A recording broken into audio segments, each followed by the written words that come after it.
Hello all and welcome back to the show. Today we're talking about Yellow Magic Orchestra. That's right, the winners of the last edition of Rank Your Albums. Once again, congrats to Joel L for coming in #1. And for those of you who are new to the channel and don't know what the hell is going on, basically I just ran kind of a competition, I suppose, where people give me albums, and my favorite one, I listen to their whole discography and I rank them. So that's what we're doing today. So if you're a huge Yellow Magic Orchestra fan, keep in mind that I've only been a fan for like 3 weeks. So I'm very new, keep that in mind. But yeah, this was quite the interesting listen. They only have 8 albums, so it's very convenient for me. And yeah, let's just get right into it.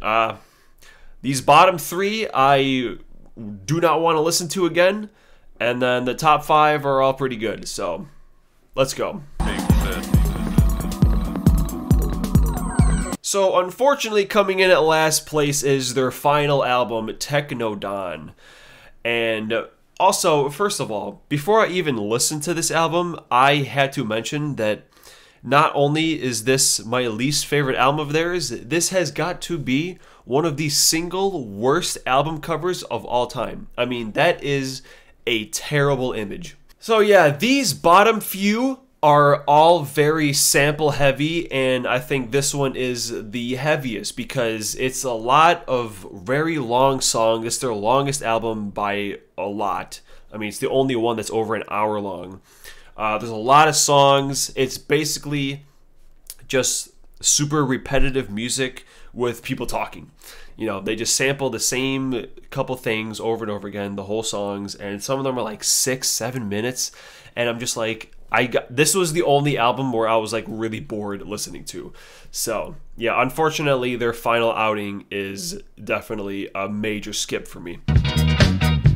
You and me, talking to me, and coming up next, we have Multiples, Infinite Multiples, X2. I don't know, this is a weird title, so we're just going to call it Multiples. And yeah, Joel L did warn me that 2 of the albums have skits on them. And, you know, I love Tenacious D, you know, I'm all down for skits. But unfortunately, most of them are in Japanese, so I don't know what's happening. And even the ones in English, I heard something about how Japan has the smallest cocks, so that's really all there is to say about this one. But like, there's at least a song like Tighten Up that's kind of funky. The vocals in it kind of kill it, but the bass in it at least slays. So yeah, it's just kind of weird, but at least every song has like a personality as opposed to Technodon, where every song is just like boring and not interesting. This one at least has some material that grabs me, but still not enough to warrant me listening to it again. And our third and final sample-heavy album, we have Technodelic, and you know, we're moving up. You know, a couple more songs that I like. Stairs has a pretty neat keyboard lick that's like super low on the last octave. That was I like that. And then Taiso, I really like the piano melody, the whole song. And then Seoul Music, it was kind of funny because it sounds like the sample says fuck. So that's pretty cool. But yeah, like there's those 2 songs that at least had a little bit something to them. And then, yeah, again, this is just like, I don't like samples. I don't like sample music. And this is the last one, but at least I think this one did it the best. Okay, so the first good album, we have Naughty Boys, and off the bat, the opening, I know this is like one of their most popular songs, Kimi no Munikyun, whatever how you say it, super catchy, super fun to sing along to the chorus. The bells in Kaiko I also really liked. And I think this and another album we're going to talk about later has like the most vocals I think they've ever had, because they're very minimal, at least they were at the beginning with like vocally, and this one has the most, I think, other than the other one. But yeah, it's a good listen. Honestly, it's a solid listen, and I could rock with it so occasionally.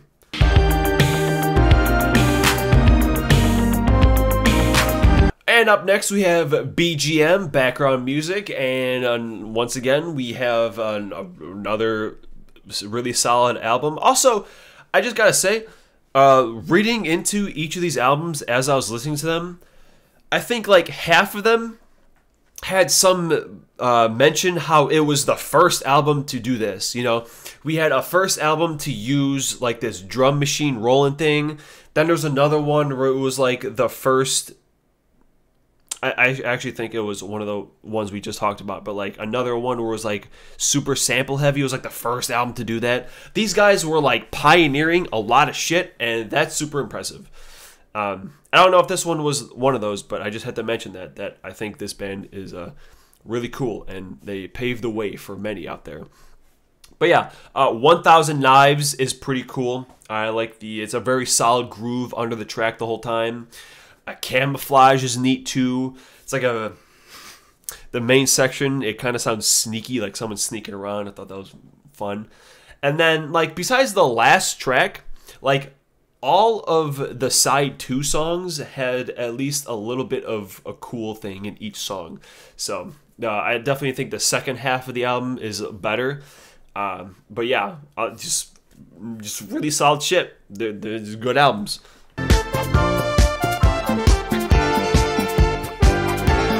Oh, and the bronze medal goes to the first album, the self-titled. We have Firecracker is pretty catchy. Simoon straight up sounds like it's just an SNES song, and that was pretty fun. Tong Poo, the bass line is pretty sick, very funky. I think that was my favorite song on there because later on there was like a main synth lead that was really good. And you already know I'm all about the synths, and that's the whole reason why this band even won the contest, because they do really cool synth stuff. And the track after that's pretty fun. Just more solid stuff. It just depends on like how many songs that I like on each one.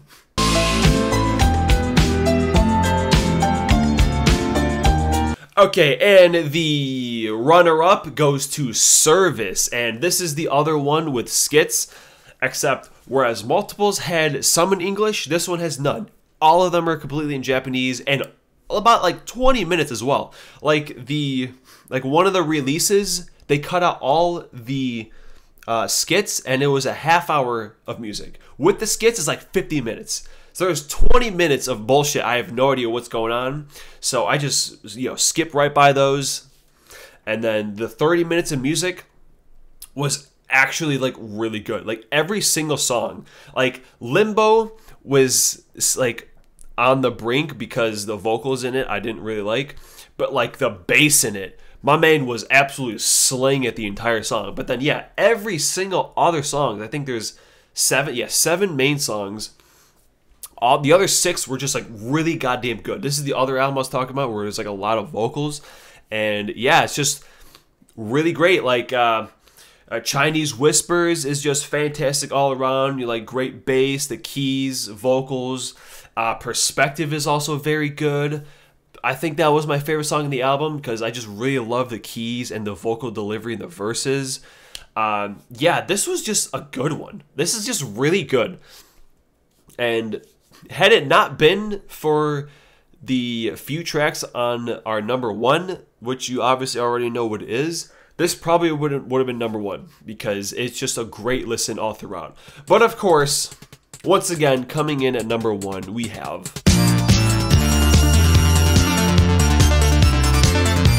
Solid State Survivor, man.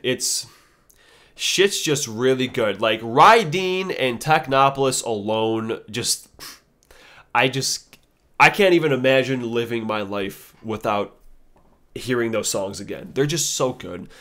And just everything else kind of rounds it out, Insomnia and Behind the Mask, just all these other songs that are very also good, but it's just really all about those 2 songs. And absolutely great album and a great band, a good band, a fantastic band.